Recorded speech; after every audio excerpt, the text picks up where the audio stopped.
only had a couple $100 to my name, and my then husband tried to kill me again.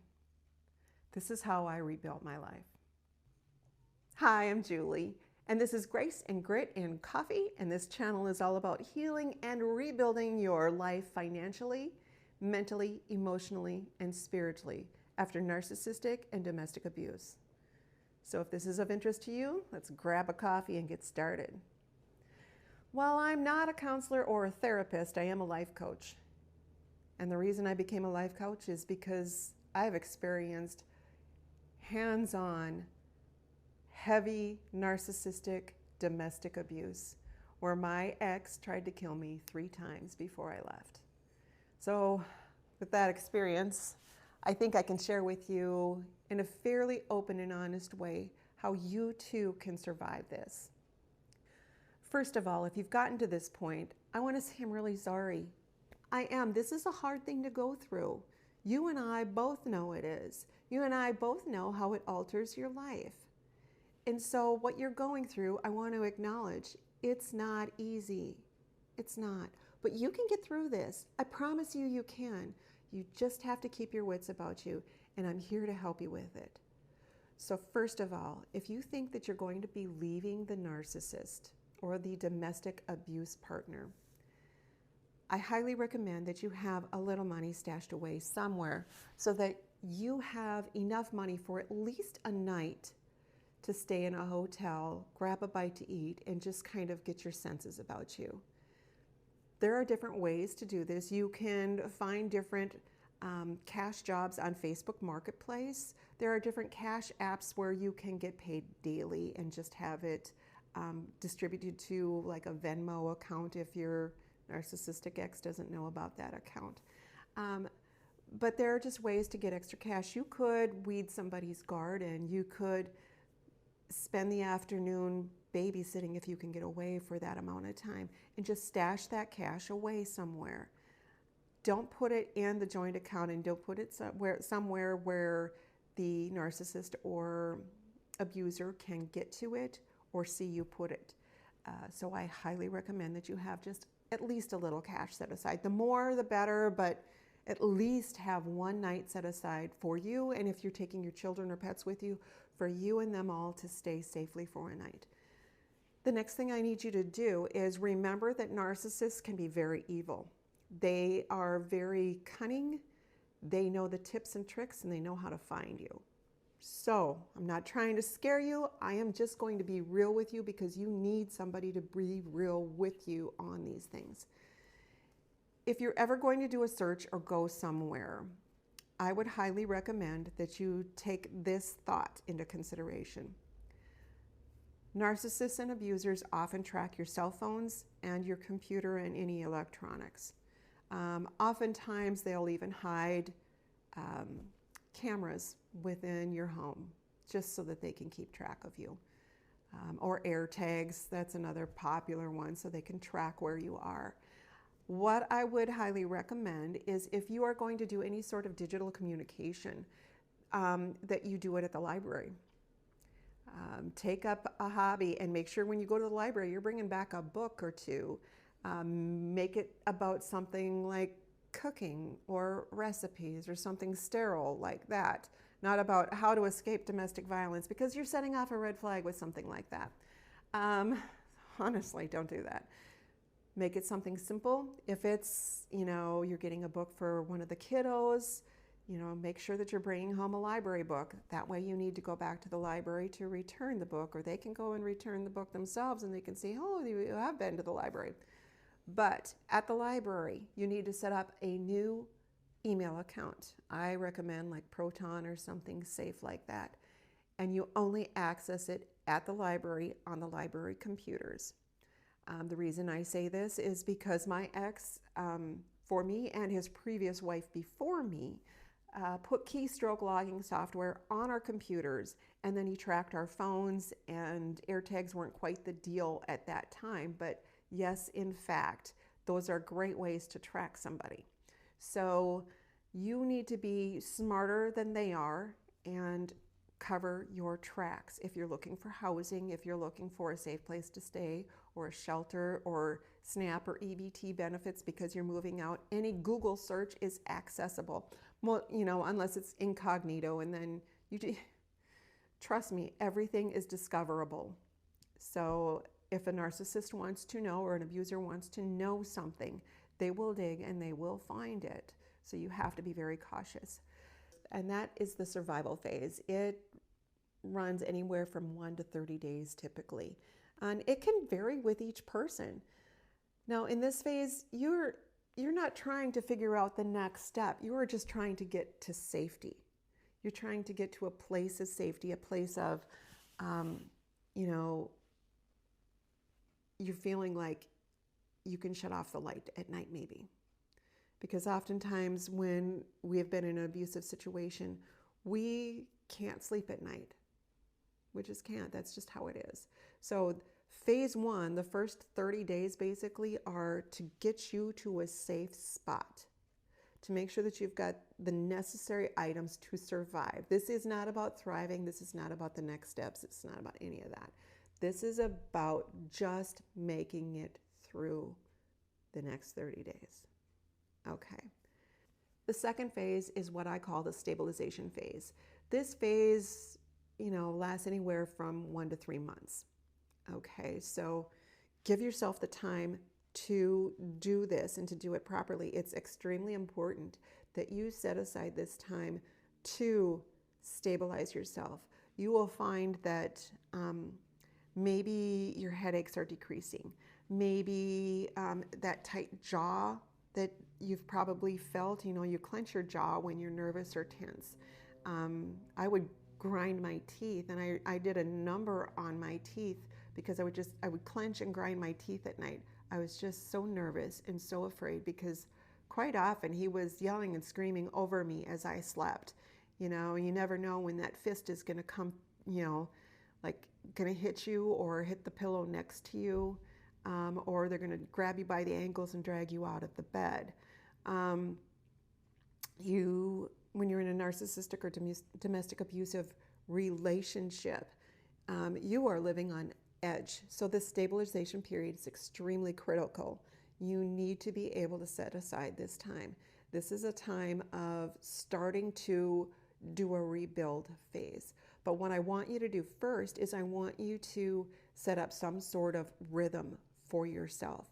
If by any chance you don't have to go to work for the immediate time frame, I would highly recommend that you take the time to decompress.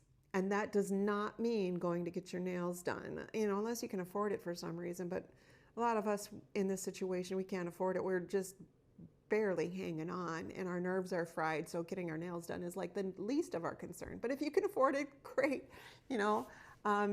Later on in your life, you'll probably be able to afford it, if you're not able to right now. But anyway, to stabilize yourself, you want to be able to sleep. Sometimes that might mean that you have to go to the doctor and get something that helps you sleep at night. I'm not a doctor. I can't diagnose anything. I just know that from my perspective, I was often so afraid to fall asleep at night that I would sleep with the lights on. And it's hard to sleep with the lights on. You know that, right? So if you can get something to take the edge off of your nerves for a little while, and ask your doctor to make it something that's non-addictive. You don't want to add to the problems that you're already having. Another option that I use once in a while, and it's just because I have a problem sleeping. It has nothing to do with the abuse now because I've healed exponentially from that. It's just my sleep patterns are amok. I use something called ZzzQuil. I think it's called ZzzQuil. Anyway, it's purple, and it, take a little half cap of it or whatever, and it helps you just relax and fall asleep. So something easy and over the counter. Another one, magnesium. It's like a supplement that you can take. That often helps, and you have to get the right magnesium. I think it's magnesium glycinate, if I'm saying that correctly. And I still take that. It just helps me relax a little bit. So, there's different things, melatonin or There's different herbal supplements that you can take too. Often something like a chamomile tea at night helps you relax too. So that's a good one to try if you like chamomile tea. Another option that you can do for getting into some sort of rhythm outside of sleep is when you get up in the morning.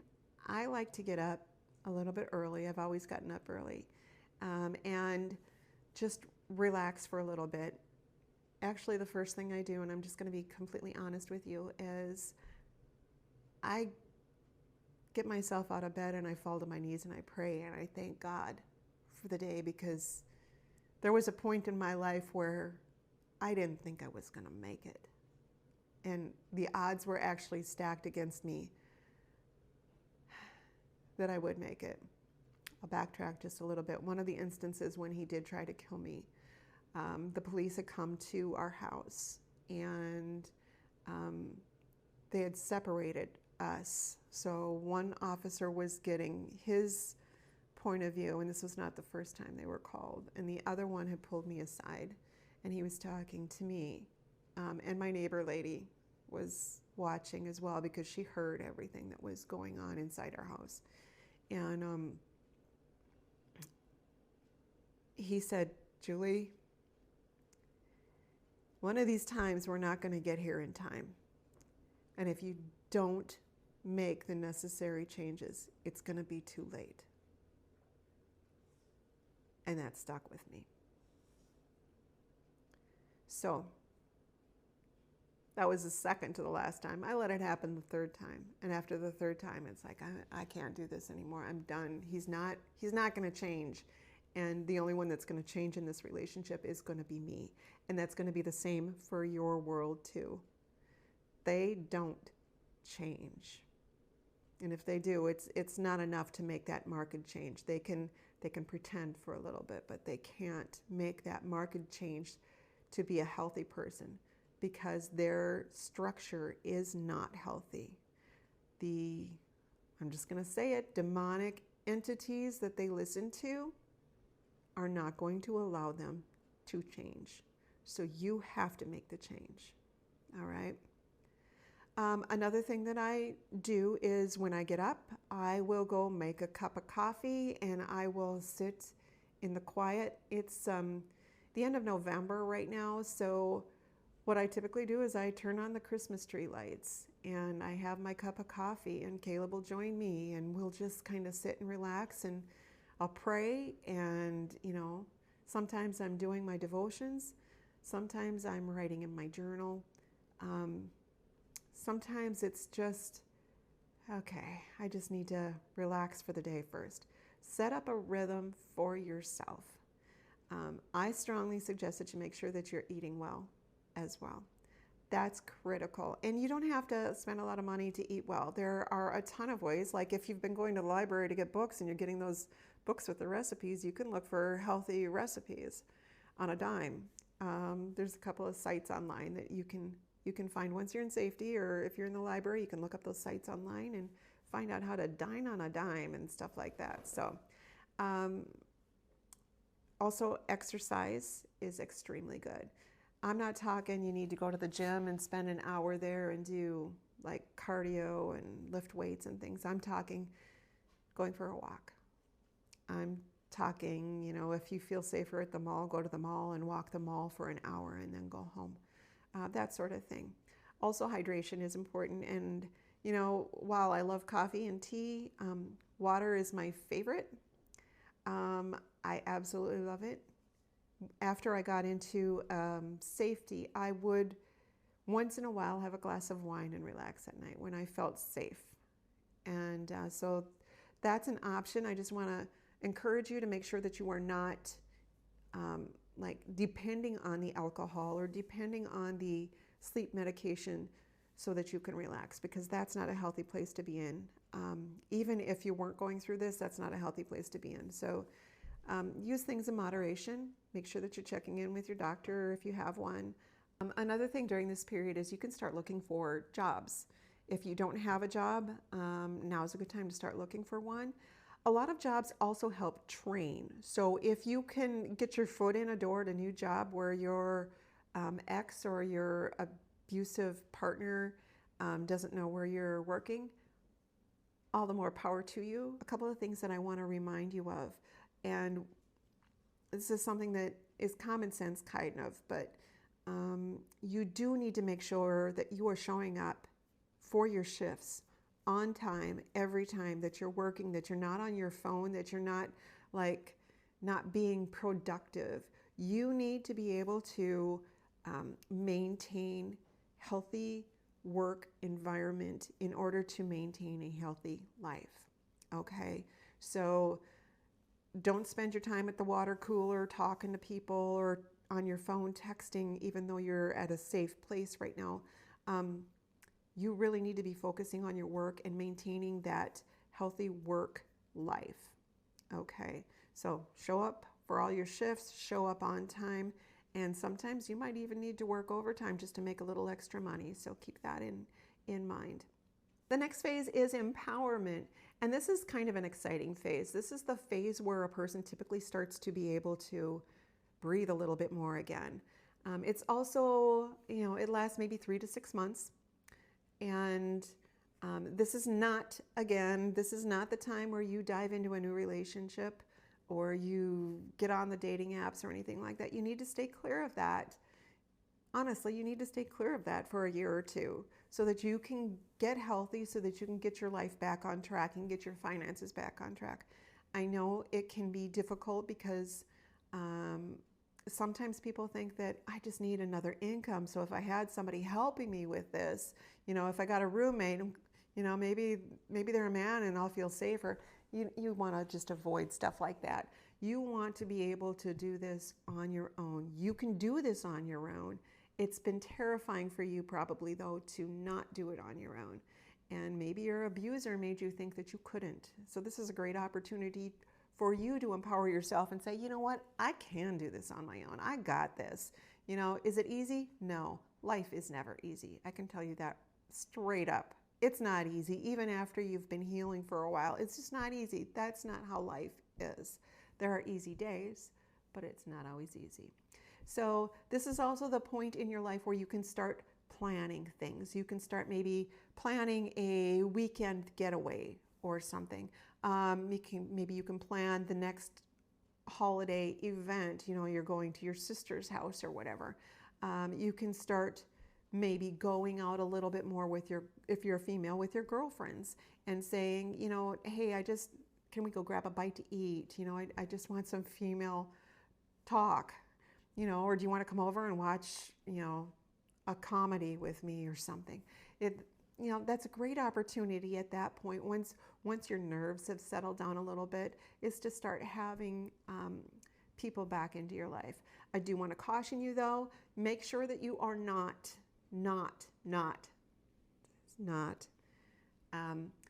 letting your ex or soon-to-be ex, however you want to look at it, or any of the flying monkeys know your plans. Don't be posting stuff on Facebook or Instagram at how happy you are now. Avoid that at all cost. Nobody needs to know anything. This is your time to heal, and you will heal best in a microenvironment where you just have all of the healing available to you. This is also a great time to, if you haven't already, gotten in touch with a therapist to walk you through some of the next steps. If you are still on SNAP or EBT, this is a great time to start weaning yourself off of that and finding ways to be able to support yourself fully and completely. And it's possible. You're a smart person. You can do this. I know you can. If I can do it, you can do it for sure. So this is also the time where you start dreaming about your future again, different things that you might have wanted to do. Maybe you wanted to take up some sort of dance. Maybe you wanted to take up some sort of exercise class, and you just never had the opportunity because you were always living under the gun with the abuser. This is a great opportunity to start making yourself stronger again, doing things like that. I noticed that in this time frame, this was the time that I actually started to have physical dreams when I slept, because for the entirety of the relationship with the narcissistic ex, I didn't dream. My brain, my body, everything was on such high alert and so tense that I couldn't even relax my subconscious or unconscious at night so that I could sleep, so I could have dreams. So this is the time where you might start having dreams again. And when you start dreaming again, you might even start dreaming in color again, which is a phenomenal experience. When you haven't been dreaming for so long and you start to have dreams again, you know you're on the path to healing.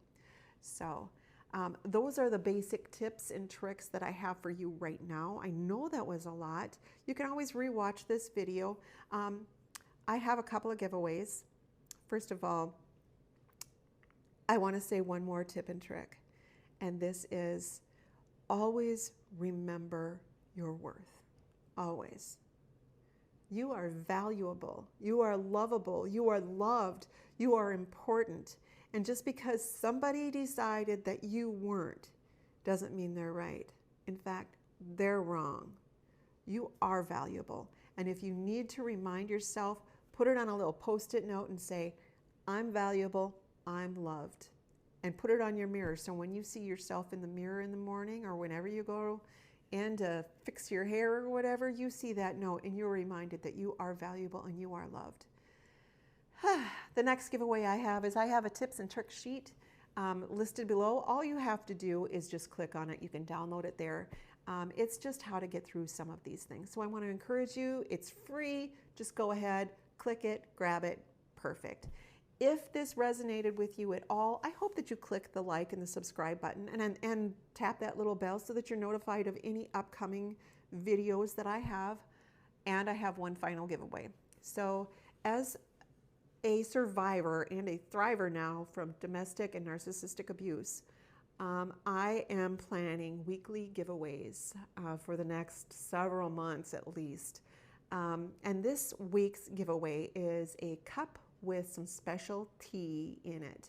And I want to give it away to the 5th person who sends me an email. I'll list my email down below. And in the subject line, make sure that you enter I'm free. And that will let me know that this is an entry into this contest. Again, my email will be listed below. Just send me an email that says I'm free in the subject line, and then below list your name and address so I know where to send your gift.